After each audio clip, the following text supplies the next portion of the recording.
Very good morning everyone. आज हम start करने जा रहे हैं स्पेसिफिक रिलीफ एक्ट 1963, विनिर्दिष्ट अनुतोष अधिनियम 1963। ये एक्ट नंबर 47 है। 1963 में ये एक्ट नंबर 47 है। इस एक्ट का क्या पर्पज़ है,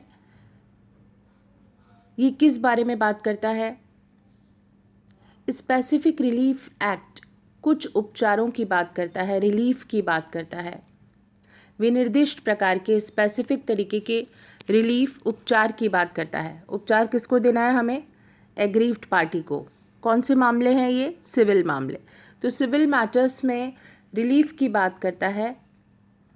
स्पेसिफिक कह रहे हैं हम इसलिए क्योंकि जो जनरल लॉज हैं, जैसे हम कॉन्ट्रैक्ट की बात करें, डैमेजेस की बात करें, वहाँ प्रोविजंस मौजूद हैं, लेकिन जैसे कि हम बात करें कि स्पेसिफिक परफॉर्मेंस की, या रिसीशन या कैंसिलेशन ऑफ डॉक्यूमेंट्स की, या इंजंक्शंस की, या प्रॉपर्टी की रिकवरी की, तो वो कुछ प्रोविजंस हमें सिविल लॉ में नहीं मिलते हैं कॉन्ट्रैक्ट एक्ट में। दैट्स वाई यहाँ आपके सामने स्पेसिफिक रिलीफ एक्ट के प्रोविजंस को, उन रेमेडीज़ को कवर करने के लिए बनाया गया। ये एक्ट एनफोर्स हुआ 1 मार्च 1964 को। 1 मार्च 1964 को इस अधिनियम को लागू किया गया। इस एक्ट से पहले हमारे सामने जो एक्ट था वो था स्पेसिफिक रिलीफ एक्ट 1877। 1877 का विनिर्दिष्ट अनुतोष अधिनियम था, जिसकी जगह पर 1963 का एक्ट हमारे सामने है। रिप्लेस किया इस एक्ट ने प्रीवियस एक्ट को, 1877 के एक्ट को। इसके हिस्टोरिकल बैकग्राउंड की बात करें तो स्पेसिफिक रिलीफ एक्ट को 1877 में ड्राफ्ट किया था डॉक्टर व्हिटले स्टोक्स ने। डॉक्टर व्हिटले स्टोक्स ने स्पेसिफिक रिलीफ एक्ट को 1877 में ड्राफ्ट किया था, और जब इन्होंने इस ड्राफ्ट को प्रिपेयर किया था, ये अधिनियम बनाया था, तो इसका जो बेस उन्होंने लिया था वो था न्यूयॉर्क का civil code 1862। New York civil code 1862 को बेस बनाकर, और इंग्लैंड का जो कॉमन लॉ है, इक्विटी लॉ है, उसे बेस बनाकर उन्होंने इस ड्राफ्ट को तैयार किया 1877 के स्पेसिफिक रिलीफ एक्ट को, जिसे रिपील करके अब हमारे सामने ये एक्ट 1963 का आया था, लेकिन जितनी भी बेसिक आउटलाइन थी वो कहाँ से ली है? 1877 के एक्ट से। और 1877 के एक्ट को किसने तैयार किया था? डॉक्टर व्हिटले स्टोक्स ने तैयार किया था, जो कि न्यूयॉर्क के सिविल कोड 1862 और इंग्लैंड के कॉमन लॉ पर ये बेस था। स्पेसिफिक रिलीफ एक्ट डिफाइन करता है कुछ विशेष प्रकार की स्पेसिफिक रिलीफ उपचारों को। डिफाइन भी करता है और अमेंड भी करता है। इसकी प्रीएम्बल में जो वर्ड्स हैं, defines and amends the law relating to certain kinds of specific relief. Amend क्योंकि 1877 का इससे पहले एक्ट आ चुका है, तो उसमें जो परिभाषाएं दी गई थी, जो डिफाइन किया गया था, उसमें कुछ चेंजेस और मॉडिफिकेशंस के साथ यहाँ पे 1963 का ये एक्ट हमारे सामने आया। तो अगर हम इस एक्ट को डिफ़ाइन करना चाहें तो ये एक्ट हमें स्पेसिफिक रिलीफ के बारे में कहता है, कुछ विशिष्ट प्रकार के अनुतोषों की ये बात करता है, उपचारों की बात करता है, और ये आप कह सकते हैं एक प्रक्रिया विधि है। ये एक प्रोसीजरल लॉ है, क्योंकि प्रोसीजर का पार्ट बताएगा, रेमेडी जो मिलनी है एग्रीव्ड पार्टी को उसके बारे में बताएगा। तो ये प्रोसीजरल लॉ है। आप इसे सीपीसी का परिशिष्ट या भाग भी कह सकते हैं, क्योंकि जब आप देखते हो कि सिविल लॉ में जब हम रेमेडीज़ की बात करेंगे तो जो लॉ हैं वो दो प्रकार के भागों में बटे हुए हैं। कौन से? एक सब्सटेंटिव यानी मौलिक विधि होती है, और दूसरी होती है प्रक्रियात्मक विधि यानी प्रोसीजरल लॉ। तो जो हमारे सब्सटेंटिव लॉ हैं, जो हमें क्या बताते हैं? रूल्स, रेगुलेशंस, प्रिंसिपल्स बताते हैं। उनका अगर हम मशीनरी देखें या प्रोसीजरल पार्ट देखें तो उसके लिए हमारे पास डिफरेंट लॉज हैं जो प्रोसीजर का पार्ट बताते हैं। तो सिविल के अंदर आपका सब्सटेंटिव लॉ का एग्जांपल आप ले सकते हैं, जैसे कि कॉन्ट्रैक्ट एक्ट, जैसे कि टीपी एक्ट। और इनका प्रोसीजरल पार्ट आपको कहाँ मिलता है? सीपीसी में। कहीं ब्रीच ऑफ कॉन्ट्रैक्ट हुआ है और हमें रेमेडी चाहिए तो आप किसको कौन से प्रोसीजर को फॉलो करोगे? सिविल लॉ के प्रोसीजर को फॉलो करोगे, सीपीसी को। तो सिविल प्रोसीजरल कोड जो है आपका सीपीसी, वो आपको प्रक्रिया बताता है सिविल मामलों के बारे में। ठीक वैसे ही यहाँ पे स्पेसिफिक रिलीफ एक्ट भी उसकी मदद करता है सीपीसी की। कुछ उपचार जो हैं यहाँ पे जो एग्रीव्ड पार्टी को मिलने हैं वो हमें स्पेसिफिक रिलीफ एक्ट में बताए गए हैं। और स्पेसिफिक रिलीफ एक्ट का जो बेस है वो कौन सा है? English law. जैसा कि हमने जाना, इंग्लैंड का कॉमन लॉ, न्यूयॉर्क का सिविल कोड, जिसको कि बेस बना के इंडिया का 1877 में स्पेसिफिक रिलीफ एक्ट ड्राफ्ट हुआ था। तो यहाँ अनुतोष का मतलब क्या है? विनिर्दिष्ट उपचार। रिलीफ मतलब स्पेसिफिक रिलीफ की बात कर रहे हैं यहाँ पे, जो कोर्ट किसको दे रहे हैं? प्लेंटिफ को दे रहे हैं, जबकि प्लेंटिफ के लीगल राइट्स का वायलेशन हो रहा है। अगर मान लीजिए कोई टॉर्टियस एक्ट हो रहा है, यानी सिविल रॉन्ग हो रहा है, या ब्रीच ऑफ कॉन्ट्रैक्ट हो रहा है, तो इस सिचुएशन में एग्रीव्ड पार्टी को यहाँ पर रिलीफ मिलना चाहिए। तो ये रिलीफ जो है वो दो तरीके के भागों में बांटे गए हैं। एक है विधिक अनुतोष यानी लीगल रिलीफ, दूसरा है इक्विटेबल रिलीफ यानी साम्यिक अनुतोष। विधिक अनुतोष यानी लीगल रिलीफ, ऐसे रिलीफ को कहा जाता है जो हमें कोर्ट से मिलते हैं। लीगल कोर्ट्स जो लॉ को एनफोर्स करते हैं, उनके थ्रू एग्रीव्ड पार्टी को ये रिलीफ मिलता है। और इक्विटी रिलीफ जो होते हैं, इक्विटेबल रिलीफ, इनको इक्विटी कोर्ट्स यानी साम्या के न्यायालयों के माध्यम से प्राप्त किया जाता था। अब हमारी इंडिया में ये इक्विटी कोर्ट्स अलग से नहीं थे, ये हम इंग्लैंड की बात कर रहे हैं क्योंकि हमने जाना कि ये कहाँ से लिया हमने लॉ। बेसिस जो है इसका इंग्लिश लॉ है।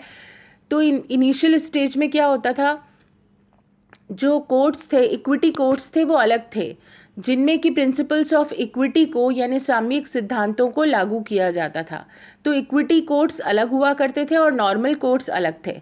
लेकिन इंडिया में अलग से इक्विटी कोर्ट्स यानी साम्य न्यायालय नहीं बनाए गए थे। शुरुआत में ही जब इन सिद्धांतों को लागू करना था तो जो नॉर्मल कोर्ट्स हैं वही इक्विटी के प्रिंसिपल्स को फॉलो करके और जस्टिस दिया करते थे।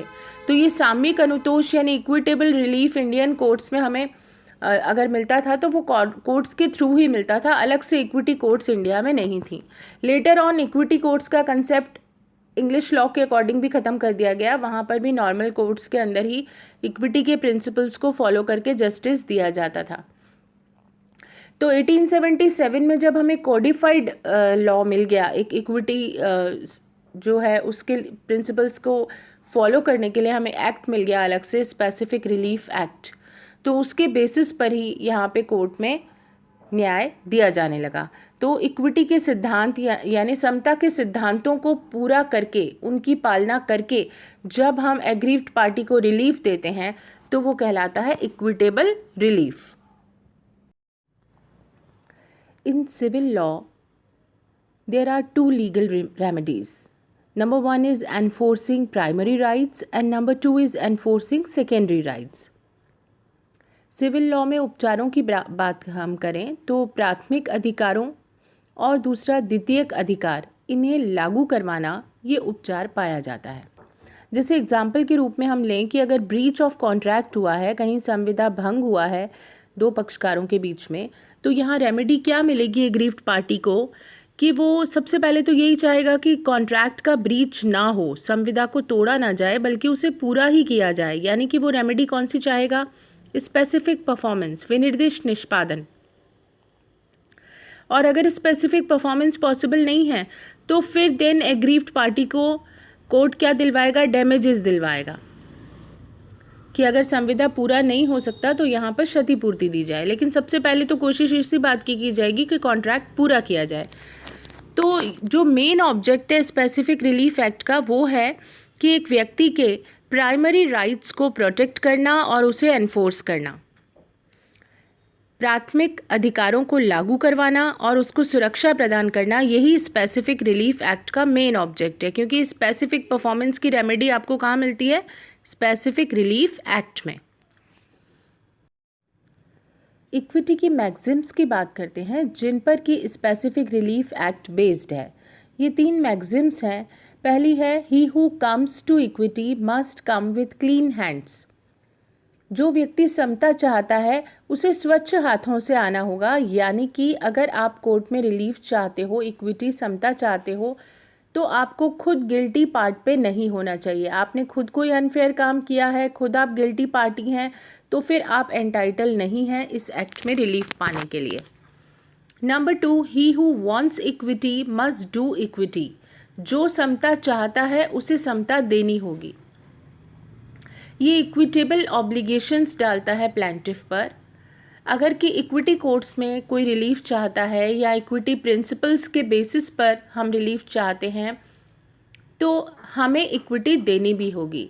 जैसे उदाहरण के रूप में हम लें कि एक व्यक्ति ने अपनी कुछ ज्वेलरी को प्लेज किया, गिरवी रखा और लोन लिया। अब ये लोन जो था वो टाइम बार्ड हो गया। अब टाइम बार होने की वजह से अब यहाँ पर क्रेडिटर जो है वो स्यू तो कर नहीं सकता डेटर पर, क्योंकि ये लोन टाइम बार हो चुका है।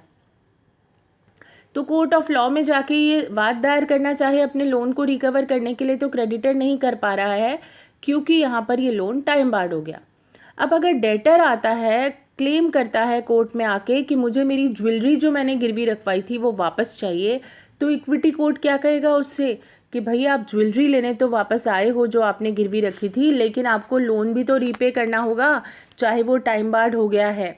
लेकिन ये तो उचित नहीं हुआ, समता के सिद्धांत के खिलाफ हो गया कि आपने यहाँ पर ज्वेलरी वापस लेने के लिए आप आए हैं जो आपने गिरवी रखवाई थी और लोन आप देने को तैयार नहीं है। तो अगर आप ज्वेलरी लेना चाहते हैं जो आपने प्लेज रखी थी तो आपको लोन भी तो रीपे करना होगा, चाहे वो टाइम बार ही क्यों ना हो गया हो। तो यहाँ कहा गया कि जो इक्विटी चाहता है उसे इक्विटी देनी होगी। तीसरा प्रिंसिपल है डिले डिफीट्स इक्विटी। विलंब, न्याय में विलंब जो है वो समता को समाप्त कर देता है। ये जो प्रिंसिपल है इक्विटी का, the principle in equity was that equity help the vigilant and not the indolent. तो लॉ ऑफ लिमिटेशन का हम ध्यान नहीं रख रहे हैं, लेकिन प्लेंटिफ जो है अगर इक्विटी कोर्ट में आता है तो उसे विजिलेंट और प्रॉम्प्टली आना चाहिए, स्लीप और स्लम्बर नहीं होना चाहिए अपने राइट्स के प्रति।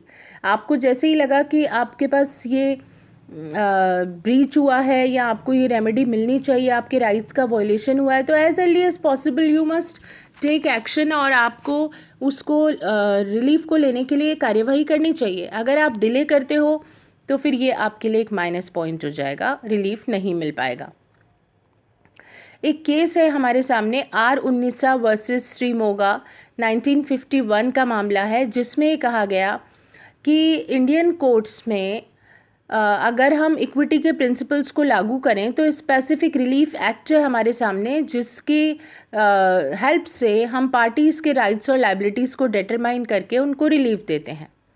अब चूंकि ये एक्ट का जो बेस है, एसआरए का जो बेस है वो इंग्लिश लॉ है, तो जहाँ कहीं कोई स्पेसिफिक प्रोविज़न हमें पर्टिकुलर सिचुएशन के लिए आंसर नहीं मिल पा रहा है अगर स्पेसिफिक रिलीफ एक्ट में, तो हम इंग्लिश लॉ को भी रेफ़र कर सकते हैं। तो applicability of English law in India, ये बात इस केस में कही गई। अब देखते हैं स्पेसिफिक रिलीफ एक्ट का परफॉर्मा या स्कीम ऑफ द एक्ट क्या है। इसमें टोटल सेक्शंस हैं 42। 2 सेक्शंस को रिपील किया गया है, 43 एंड 44 को। इसमें टोटल चैप्टर्स 8 हैं, शेड्यूल 1 है और इसके 3 भाग हैं। Total 42 sections, 8 chapters, 1 schedule and 3 parts. ये 3 भागों में बटा हुआ है। सबसे पहला प्रिलिमिनरी यानी प्रारंभिक भाग है जो सेक्शन 1 to 4 बताया गया है, जिसमें आपको डेफिनेशन और एप्लीकेबिलिटी के बारे में बताया गया है। नंबर 2 पार्ट कवर करता है स्पेसिफिक रिलीफ के प्रोविजंस को, विनिर्दिष्ट उपचारों की बात करता है, विनिर्दिष्ट अनुतोष, जिसमें आप पढ़ेंगे सेक्शन 5 to 35। ये जो चैप्टर कवर कर रहा है 6 चैप्टर्स कवर करता है ये स्पेसिफिक रिलीफ का पार्ट नंबर 2 सेक्शन 5 to 35, जिसमें आप पढ़ेंगे प्रॉपर्टी की रिकवरी के बारे में, कॉन्ट्रैक्ट के स्पेसिफिक परफॉर्मेंस के बारे में और इसके अलावा आप जानेंगे रेक्टिफिकेशन एंड ऑफ इंस्ट्रूमेंट्स, रिसीशन कैसे किया जाता है कॉन्ट्रैक्ट का, कैंसिलेशन ऑफ इंस्ट्रूमेंट कैसे किया जाता है और डिक्लेरेटरी डिक्री। ये 5 to 35 सेक्शंस में आप पढ़ेंगे पार्ट 2 में। पार्ट 3 जो है वो इसका निवारक अनुतोष यानी प्रिवेंटिव रिलीफ की बात करता है, जिसमें आप चैप्टर नंबर 7 और 8 पढ़ेंगे, जहां आप इंजंक्शंस के बारे में जानेंगे। इंजंक्शंस, परपेचुअल इंजंक्शंस और in general temporary mandatory injunctions, इनके प्रोविज़न आप पढ़ेंगे सेक्शन 36 से 42। तो this was the initial introduction of this act. Thank you.